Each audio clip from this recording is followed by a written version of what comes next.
अगर मुझे कोई इस दुनिया का सबसे बड़ा पुरस्कार भी दे देना तो ये जो हक मुझे आज मिली है ना, इसके आगे वो कुछ भी नहीं।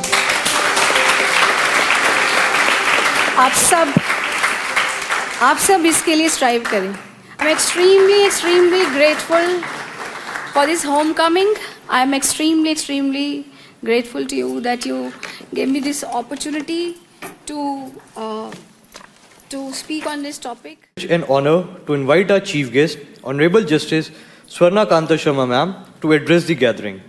Ma'am, we eagerly look forward to your thoughts on how constitutional principles find resonance in the moral and philosophical framework of Bhagavad Gita. Stage is yours. आदरणीय सभा में प्रस्तुत मेरे सामने बैठे हुए मेरे अध्यापकगण और मेरे साथ मेरे डाइस पर जो मुझे आज ही प्रिविलेज मिली कि मैंने उनके साथ ये डाइस को शेयर किया, उसके लिए मैं आप सबका, शशि मैम का बहुत बहुत धन्यवाद करती हूँ। आप लोग ये तब समझेंगे जब आप कभी इसी लॉ फैकल्टी के स्टूडेंट होके फिर जब चीफ गेस्ट कभी बनाए जाएंगे और यहाँ अपने टीचर्स के सामने जिन्होंने आपको बोलना सिखाया, जब आप उनके सामने बोलेंगे तो तब कैसा महसूस हो सकता है वो मैं आपको शब्दों में मैं नहीं बता सकती, वो केवल आप तभी जान पाएंगे। Very grateful.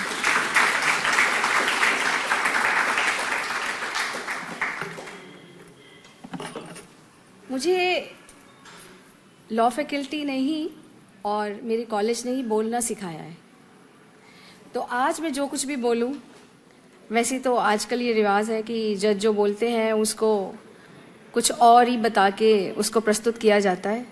तो पहले ये डिस्क्लेमर देना चाहती हूँ कि मैं जो बोलूँ उसको उसी परिप्रेक्ष्य में जो भी रिपोर्ट करे उसे उसी परिप्रेक्ष्य में रिपोर्ट करे। मैं आज यहाँ एक स्टूडेंट के रूप में आई हूँ, मैं एक जज के रूप में नहीं आई हूँ। मैं आज आपको अपने वो विचार व्यक्त करने वाली हूँ जो विचार मुझे एज अ जज ऑफ 33 ईयर्स मैंने इकट्ठे किए हैं। तो जब ये टॉपिक मुझे मिला तो मैं इस डायलेमा में थी कि मुझे इसे एक्सेप्ट करना चाहिए एज अ जज या नहीं। तो क्योंकि मैं हमेशा ये कहती आई हूँ कि जजेस are not gods, I am certainly not god. तो जजेस को भी डायलेमाज होते हैं और जजेस भी बहुत बार बहुत चीज़ों को सोचते हैं। तो मैंने भी सोचा कि क्या मुझे इस टॉपिक पर बोलना चाहिए। तो जब एक जंग हुई मेरे दिमाग और मेरे दिल के बीच में, तो मेरे दिल की जीत हो गई और उसने बोला कि हाँ बिल्कुल बोलना चाहिए। और जब मैं आज आपके सामने ये बोलने जा रही हूँ, इसीलिए मैंने डिस्क्लेमर दिया, तो मैं आपको ये बताना चाहती हूँ कि मैं जब एक मैजिस्ट्रेट बनी, I was 24.5 years old at that time। तो मैं जब आपके सामने बोलूँगी तो मैं किसी कॉन्स्टिट्यूशनल एक्सपर्ट की तरह नहीं बोलूँगी।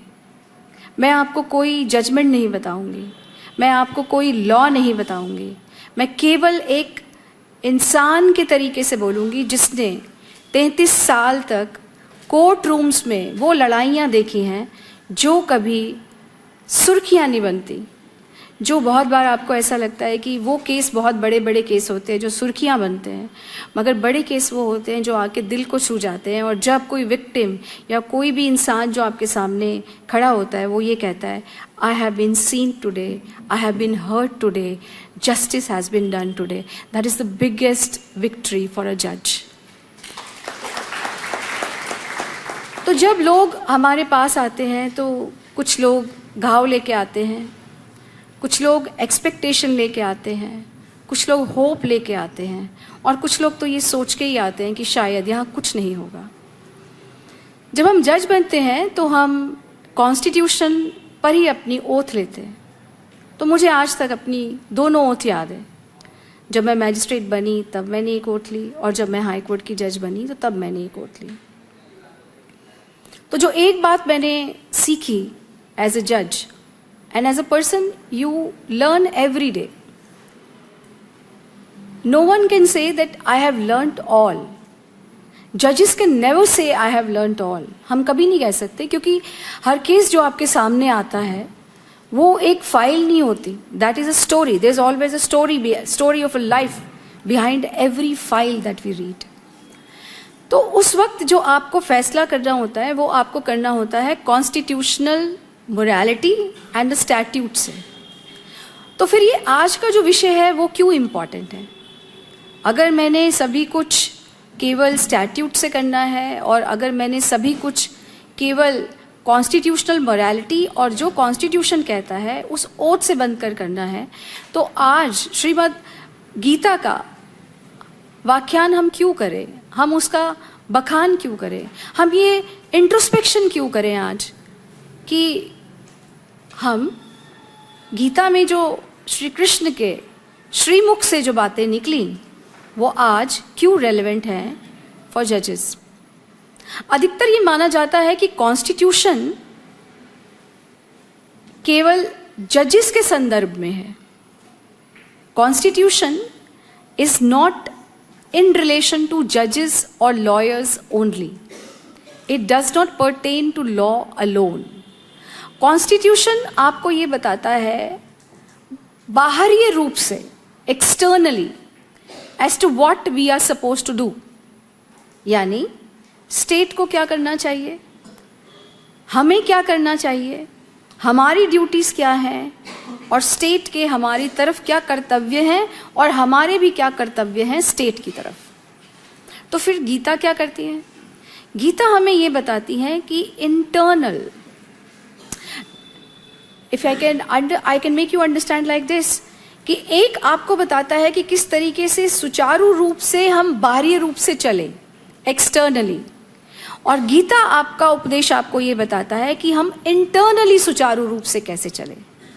और जब तक एक जज, एक वकील, एक राजा, एक कोतवाल या कोई भी सिटीजन अगर इंटरनली ठीक और सुचारू रूप से नहीं चल सकता तो आप एक्सटर्नली कभी भी कॉन्स्टिट्यूशन को ढंग से नहीं चला सकते. इसलिए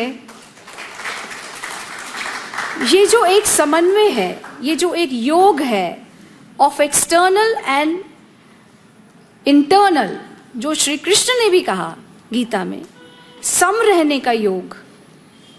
सम रहने का योग क्या है? सम रहने का योग यह है कि चाहे हैप्पीनेस हो या अनहैप्पीनेस हो, चाहे आपको अपने किए पे आपको ऐसा लगता है, जो फल की चाहे आपको इच्छा ना करनी हो मगर आपको ऐसा महसूस होता है, आप किसी को दुख में देखते हैं, आप किसी को सुख में ईर्ष्या करते हैं, आपको हर तरीके से सम रहना है.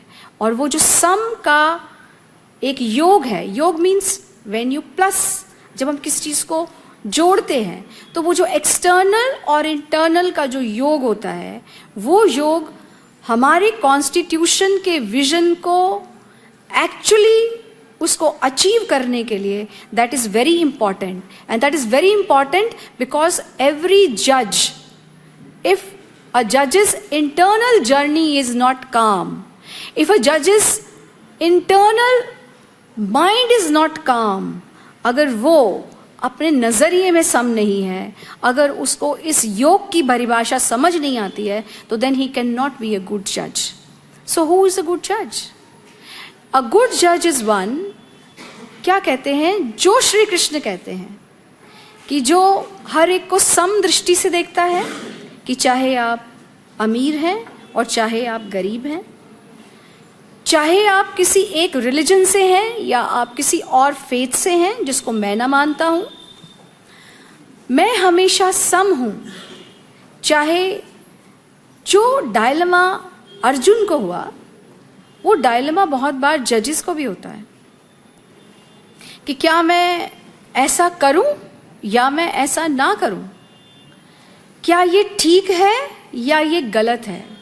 तो वो जिस चीज़ की परिभाषा और वो जो मार्ग श्री कृष्ण ने आपको गीता में दिखलाया, वो आपको अपने कोर्ट रूम्स में सबसे ज़्यादा इम्पॉर्टेंट इसीलिए होता है कि एक जज के सामने चाहे कोई भी आए, whether he is powerful or he doesn't have money, कोई बहुत बड़ा वकील लेके आए या कोई लीगल एड से आए, कोई स्वयं से अपने आप से किसी केस को आर्ग्यूमेंट्स कर रहा हो, चाहे कोई लॉ फैकल्टी में आपकी क्लास में पढ़ने वाला आपका दोस्त हो, इस तरफ से कोई आपका दूर का नज़दीक का रिश्तेदार हो, कोई ऐसा हो जो आपको अच्छा लगता है, और कोई ऐसा हो कि जिसने कोई आर्ग्यूमेंट करके आपको गुस्सा दिलाया है, कोई ऐसा हो कि उसने कल आपकी किसी केस में इंसल्ट की थी, और कोई ऐसा हो कि कभी बाहर के किसी फंक्शन में आपकी चापलूसी की थी, मगर आपको क्या रहना है? आपको सम रहना है। And that is what Shri Krishna says in everything. मैं देख रही हूँ कि कुछ लोग शायद जो कोर्ट में आते हैं वो मुस्कुरा रहे हैं, but this is how it happens. तो सम होने का मतलब, या श्रीमद् गीता से जो आपको सबसे बड़ा संदेश जो मैं समझती हूँ, जो मुझे मिला है, वो यही मिला है। इसमें एक चीज़ और ऐड करती हूँ, आजकल साइबर ट्रोलिंग का बड़ा ज़माना है, तो जजेस को भी बहुत ट्रोल किया जाता है, और जजेस के बारे में भी बहुत कुछ कहा जाता है। तो मेरे बारे में भी कहा गया होगा। तो मैंने देखा कि उस वक्त when I was being trolled, I was being abused, and I was being brutally abused, not only for what I was doing, but about my appearance, my body, my family. At that time, I found my solace in this. I found my solace in Bhagavad Gita. I found my solace in what Shri Krishna said to Arjun, कि तुमने जो करना है ना, तुम्हें fearless होके करना है। ये सोच के नहीं करना कि this person is powerful and that person is not powerful, this person is in power and that person is not in power. और इस बात से कोई फर्क नहीं पड़ता कि कोई आपकी तारीफ करता है, इस बात से कोई फर्क नहीं पड़ता कि कोई आपको गाली देता है। तो मुझे क्या करना था? मुझे केवल अपना धर्म निभाना था। और धर्म का मतलब रिलीजन नहीं होता, धर्म का मतलब है duty. And what is duty? मेरा धर्म, मैं धर्म से हिंदू हो सकती हूँ अपने फेथ से। I am a stout Hindu and I am a proud Hindu. Yes I am. So when I take oath as a जज, तो क्या मैंने हिंदू होना छोड़ दिया है? क्या मैंने अपना फेथ छोड़ दिया है? नहीं। मगर एज अ जज मेरा कोई रिलीजन, मेरा कोई फेथ, मेरी कोई एलिजेंस नहीं है। एज अ जज I am neutral to anybody who comes before me is a litigant, and a litigant has no religion. A litigant has no gender, a judgment has no gender, and people who appear before you have no gender. तो मुझे क्या करना था? As a judge, जब आपको अपना वो धर्म निभाना होता है, तो तब श्री कृष्ण की बातें सोचिए। आपके कॉन्स्टिट्यूशन को अपहोल्ड कौन करता है? आपके कॉन्स्टिट्यूशन को अपहोल्ड करते हैं कोर्ट रूम्स। कोर्ट रूम्स को कौन चलाते हैं? कोर्ट रूम्स चलते हैं जजेस से, लॉयर्स से और लिटिगेंट से। जब एक साधारण नागरिक किसी भी समस्या को लेके किसी कोतवाल के पास जाता है, उसकी इन्वेस्टिगेशन होती है, उसके बाद then they come to the lawyer and then they come to the जजेस। तो आपका कॉन्स्टिट्यूशन जो कहता है, उस कॉन्स्टिट्यूशन, वो जो पेपर है, वो जो एक किताब है, उस किताब को जीवंत कौन करता है? उस किताब को जीवंत कोर्ट रूम में जजेस और लॉयर्स करते हैं, और आप स्वयं करते हैं। तो उसको जीवंत करने के लिए अगर आपके अंदर वो फियरलेसनेस नहीं है, अगर आप निर्भीक और निडर नहीं हैं, अगर एज जजेस आपको इस बात का फर्क पड़ता है कि मेरी सिर्फ तारीफ होनी चाहिए, और मुझे अगर कोई किसी बात के लिए मुझे ट्रोल कर रहा है, मुझे गाली दे रहा है, मुझे अब्यूज कर रहा है या मुझे बुरा कह रहा है, तो अगर वो आपकी जजमेंट को अगर ऑल्टर करती है वो बात, अगर पॉपुलर होने के लिए आप कुछ करते हैं, अगर कोई काम आप केवल इसलिए करते हैं कि आपको उसमें कोई फल की इच्छा है, और किसी तरीके के फल की इच्छा भी हो सकती है, then you are not true to the constitution and the oath that you have taken. And therefore this is where I say Lord Krishna always whispers in the ear, अपना धर्म याद रखो। अपने धर्म से भटकना नहीं है, और धर्म से भटकना धर्म से भटकना किसी वकील के लिए और किसी जज के लिए क्या नहीं है कि कभी भी किसी को अनइक्वल ट्रीट नहीं करना, कभी भी किसी को किसी कारण विशेष से आपने कोई विशेष जजमेंट नहीं देनी, आपने किसी कारण विशेष से या उससे इम्प्रेस होके, खुश होके या नाराज़ होके ना तो आपने उससे कभी ऐसा व्यवहार करना है और ना तो आपने कभी उसको कोई जजमेंट देनी। तो हमने ये तो समझ लिया कि श्री कृष्ण ने जो हमें कहा, और वो सदैव कहते हैं, जो लोग गीता से प्रभावित होते हैं, जो लोग गीता से को एक, इट इज़ नॉट आप केवल उसको हिंदू स्क्रिप्चर समझ के अगर आप उसका त्याग करना चाहें तो वो भी संविधान आपको उसकी इजाज़त देता है। अब मैं इस बात को तो मना नहीं कर सकती कि श्री कृष्ण हिंदू गॉड हैं, वो हिंदुओं के भगवान हैं, लेकिन श्री कृष्ण कभी भी जो दूसरे फेथ वाले हैं उन्हें ये नहीं कह रहे कि अपना जो आपका फेथ है आप उसे छोड़ के आप मुझे अपनाओ। श्री कृष्ण कभी नहीं कह रहे, गीता में कहीं ये नहीं कहा गया है कि अपना धर्म की परिभाषा तो गीता में ही कुछ और है। तो वो नहीं कह रहे कि आप अपना फेथ छोड़ दीजिए, आप जिस भगवान को मानते हैं उसको छोड़ दीजिए, आप जिस स्क्रिप्चर को मानते हैं आप उसे छोड़ दीजिए। वो केवल श्री कृष्ण केवल बात करते हैं धर्म की, धर्म एज अ डॉटर, धर्म एज अ शिष्या, धर्म एज अ मदर, धर्म as a daughter in law, धर्म एज अ वाइफ, धर्म एज, हर तरीके का अलग अलग धर्म है। तो जब उन्होंने अर्जुन को उपदेश दिया था, वो अर्जुन को उपदेश उन्होंने उसके कर्तव्य का, धर्म इज इक्वल टू ड्यूटी, और ये हम बहुत बार सुनते तो हैं मगर हम उसको प्रैक्टिकली उसको ट्रांसलेट करके हमें वो एग्जाम्पल्स पता नहीं होते कि हम कैसे करें। तो मैंने क्या कहा कि जब मैं एक जज बनी तो I did not stop being a Hindu, no I did not. So I worship who I worship. I love the gods that I love. But when I sit on that seat as a judge, then I am neutral. तब मैं औरत भी नहीं हूँ, तब मैं आदमी भी नहीं हूँ, तब मैं genderless हूँ. I am a judge. And I must. And therefore, एक जज जो बनता है वो बहुत बार लोग इस बात को कहते भी हैं कि जो जजेस होते हैं ना, आप कहीं भी जाएं कि कोई भी सीट ऑफ पावर होती है, आप जब उनसे मिलते हैं तो आपकी और उनकी जो सीट होती है ना वो एक जैसे होते हैं, सामने आमने होते हैं ना। जब आप लेकिन किसी न्यायालय में जाते हैं ना तो वो सीट हमेशा ऊपर होती है, राइट? तो वो किसी कारण से होती है। वो कारण ये है कि जो लोग आपके पास आ रहे हैं ना वो न्याय की आशा करने के लिए आ रहे हैं, और वो न्याय की आशा इंसान किससे करता है? वो किसी भी धर्म का हो भाई, हम नहीं कह रहे कि हिंदू होगा सिर्फ, वो किसी भी धर्म का कोई भी व्यक्ति जब हमारे पास आता है तो वो न्याय की आशा करने के लिए आता है। और जब वो न्याय की आशा करने के लिए आता है ना तो वो एक चीज़ हमेशा सोचता है कि ये जज बायस नहीं होगा, और बायस नहीं होने का मतलब क्या होता है कि ये जज सम होगा, कि इसको कोई भी चीज़ होगी मगर ये हम दोनों को बिल्कुल सेम नज़रिए से देखेगा। So this is where I say that if the Indian constitution has to be seen in its truly it being implemented in the courts of law and in our lives, then there can't be anything more beautiful and more impressive than what Shri Krishna said in Gita.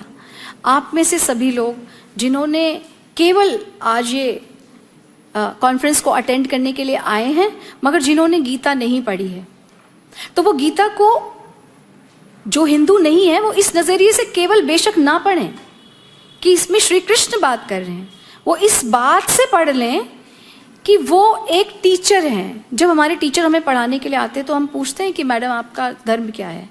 हमारे कोई भी teacher होते हैं वो केवल हमारे गुरु होते हैं, तो वो जगत गुरु हैं, श्री कृष्ण गुरु हैं, और श्री कृष्ण ने एज गुरु जो आपको शिक्षा दी है, वो चाहे आप हिंदू हो या आप किसी भी फेथ को मानते हो, वो आप पर ज़रूर आपको काम आएगी। क्योंकि क्या कोई भी धर्म ऐसा कहता है कि अपने माता पिता की सेवा ना करो? क्या कोई भी धर्म ऐसा कहता है कि अपने टीचर्स की रिस्पेक्ट ना करो? क्या कोई भी धर्म ऐसा कहता है कि आप हिंसा करो? क्या कोई भी धर्म ऐसा कहता है कि आप लोगों को अनइक्वल ट्रीट करो? क्या कोई भी धर्म ऐसा कहता है कि आप इनजस्टिस के साथ खड़े हो और जस्टिस के साथ ना खड़े हो? क्योंकि ऐसा नहीं है, इट मीन्स गीता में जो श्री कृष्ण कहते हैं वो एज टीचर सबको कहते हैं कि इनजस्टिस के साथ नहीं खड़े होना, हमने जस्टिस के साथ खड़े होना है। And that is true vision of our constitution. एक चीज और, एज ए जज, कॉन्स्टिट्यूशन कहता है कि जस्टिस की विजय होगी। श्री कृष्ण भी यही कहते हैं कि जस्टिस की विजय होगी। श्री कृष्ण भी ये कहते हैं कि चाहे 5 पांडव हैं माइनॉरिटी और 100 कौरव हैं और उनके साथ बहुत लोग हैं, लेकिन सत्य का साथ जो देगा और जस्टिस का साथ जो देगा वो केवल उसके साथ खड़े होंगे और जीत उसकी होगी। तो जब आप एक न्यायालय में आते हैं तो तब भी तो यही सोचा जाता है कि चाहे विक्टिम के साथ बहुत महंगा वकील ना हो, चाहे विक्टिम की खुद की जबान ना हो, चाहे विक्टिम कुछ बोलने में असमर्थ हो और दूसरी साइड से बहुत बड़ी फौज हो, लेकिन जस्टिस तो वही होना चाहिए जो जस्टिस है। वो ये देख के नहीं होना चाहिए कि इस साइड में कितने हैं और इस साइड में कितने हैं। बिल्कुल यही हुआ जब श्री कृष्ण ने ये कहा कि जीत किसकी होगी? जीत तो उन 5 की होगी और उन 100 की नहीं होगी, क्योंकि सत्य जहां है, क्योंकि न्याय जहां है, वो न्याय ही प्रिय है। वो न्याय ही प्रिय है भगवान को। वो भगवान आपके अपने किसी के भी हो सकते हैं, आपके अपने भगवान हो सकते हैं, आपके अपने कोई ईश्वर हो सकते हैं, मगर जो न्यूट्रल बात है वो यही है कि न्याय और सत्य केवल उसकी जीत होती है। चाहे अन्याय थोड़े दिन के लिए बहुत खुश हो सकता है, कुछ दिन के लिए जीत सकता है, लेकिन जो अल्टीमेट जो विजय होती है वो न्याय सदा विजयी भव होता है। न्याय सदा विजयी भव रहेगा, चाहे आप माइनॉरिटी में हैं।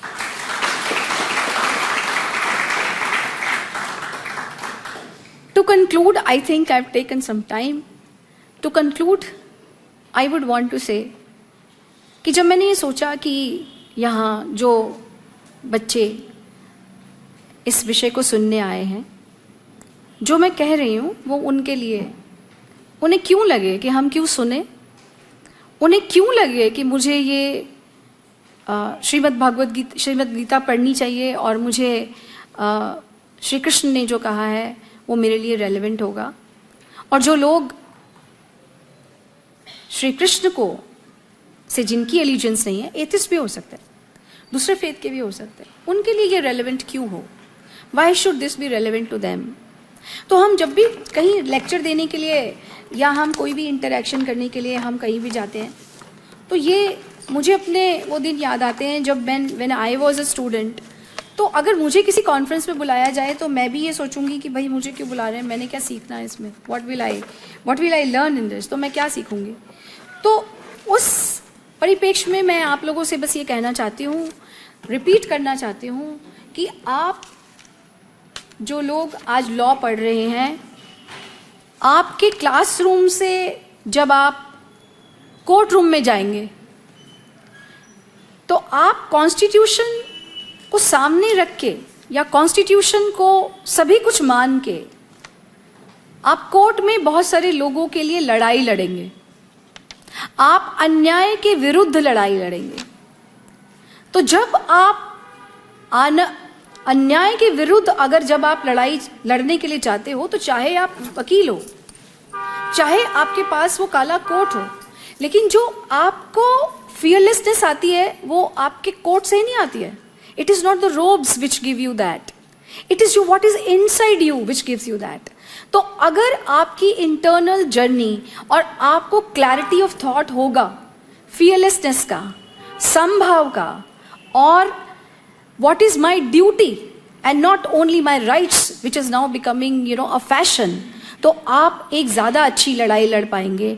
आप, क्योंकि जीवन अभी जब तक हम अपने माता पिता के संरक्षण में रहते हैं और बहुत केयरफ्री लाइफ होती है जब हमारी, तो हमें ऐसा लगता है कि I have said earlier also कि life will go in a straight line, but life बहुत बार स्ट्रेट लाइन में नहीं चलती। और जब लॉयर्स बनना होता है तो लॉयर बनने के लिए भी बहुत स्ट्रगल करनी पड़ती है। हर एक को, जो आप बहुत बड़े लॉयर्स देखते हैं, तो हर एक को वो प्लेटर में नहीं मिलता, हर एक को स्ट्रगल करनी पड़ती है। तो आपको भी वो स्ट्रगल करनी पड़ेगी, और जब आपको वो स्ट्रगल करनी पड़ेगी तो आपको काम क्या आएगा? आप जो सीखेंगे वो तो सीखेंगे ही, मगर आज इस कॉन्फ्रेंस में जब बहुत सारे लोगों ने आपको बहुत सारी बातें बताई, तो उसका एक क्रक्स जो मेरे कहने से जो आप ले सकते हैं वो ये ले सकते हैं कि आप कोई भी फेथ के हो, मगर आप गीता को एक बार श्री कृष्ण को जरूर पढ़िए। श्री कृष्ण को भगवान के रूप में ना पढ़ना चाहें तो आप गुरु के रूप में जरूर पढ़िए। आपको एक क्लैरिटी ऑफ थॉट मिलेगी, आपको एक फियरलेसनेस मिलेगी, और आपको ये समझ में आएगा मेरा धर्म मतलब मेरी ड्यूटी क्या है और मुझे उससे क्यों अलग नहीं होना है। Why I have to live by my dharma, that is my duty. So it is a jang and all of us are going to, देखो सटल वॉर्स भी होती है ना, ये सटल वॉर इनसाइड वॉर होती है। जब हम कोर्ट रूम में जाते हैं अलग तरीके की वॉर होती है। तो जब हमने वो सारी चीज़ें को उस तरीके की चीज़ के लिए अपने आप को तैयार करना है, and we have to also understand this कि अच्छा वकील और अच्छा जज बनने के लिए बहुत बहुत कैरेक्टर चाहिए होता है, बहुत सेक्रीफाइस चाहिए होती है।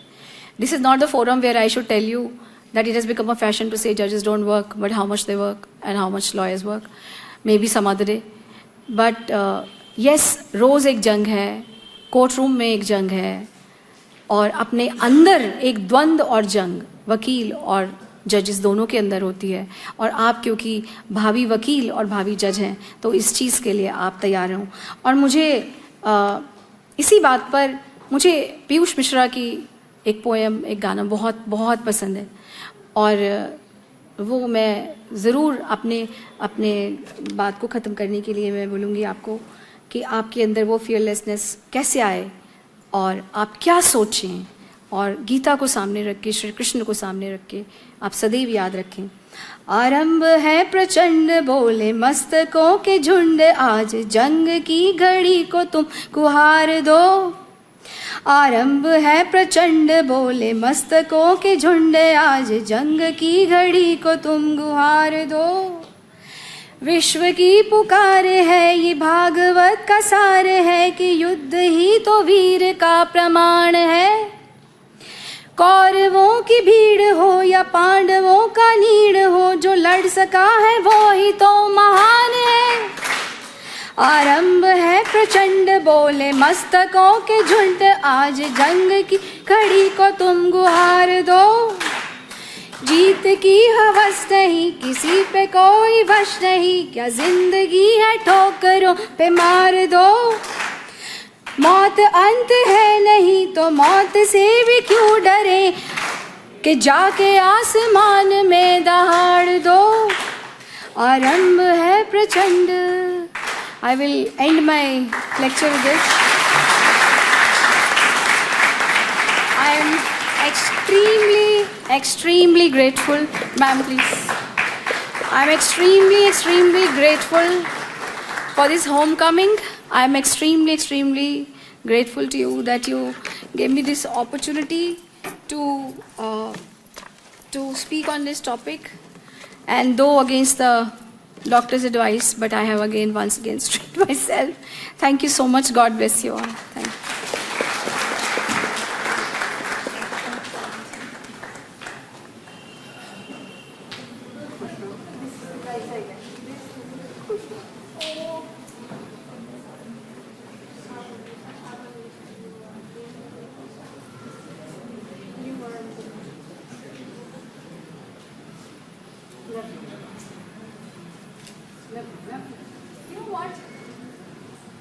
देखो, हम जिंदगी में कुछ भी बन जाते हैं ना। अगर मुझे कोई इस दुनिया का सबसे बड़ा पुरस्कार भी दे देना, तो ये जो हक मुझे आज मिली है ना, इसके आगे वो कुछ भी नहीं।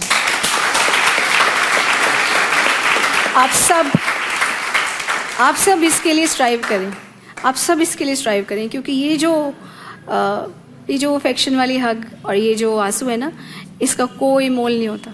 It's just priceless.